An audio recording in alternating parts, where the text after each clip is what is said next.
திருவெரும்பூர் அருகே நின்று கொண்டிருந்த சரக்கு லாரி மீது பக்தர்கள் வந்த வேன் மோதி 18 பக்தர்கள் படுகாயம்.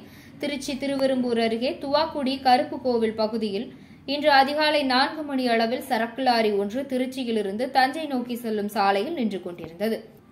அப்பொழுது திருச்சி சமயபுரம் கோவிலுக்கு சென்று சுவாமி கும்பிட்டு தஞ்சை புதுக்கோட்டையை சேர்ந்த 18 பேர் வேன் ஒன்றில் வீட்டிற்கு திருச்சி தஞ்சை தேசிய நெடுஞ்சாலையில் சென்றபொழுது அதிகாலை 4 மணி அளவில் துவாக்குடி கருப்பு கோவில் அருகே வந்தபொழுது அங்கு நின்று கொண்டிருந்த சரக்கு லாரி மீது வேன் எதிர்பாராத விதமாக மோதியது.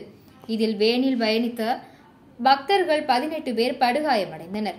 தகவல் அறிந்து துவாக்குடி போலீசார் விரைந்து வந்து வேனில் படுகாயமடைந்த பக்தர்களை மீட்டு உடனடியாக துவாக்குடி அரசு மருத்துவமனைக்கு சிகிச்சைக்காக அனுப்பி வைத்தனர்.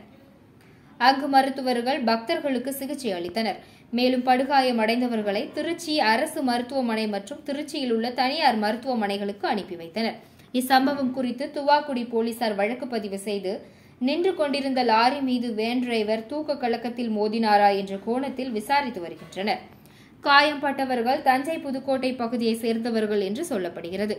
மேலும் லாரி டிரைவர் மற்றும் வேன் டிரைவரை பிடித்தால்தான் விபத்துக்கான காரணம் தெரியவரும் என போலீசார் தெரிவித்தனர்.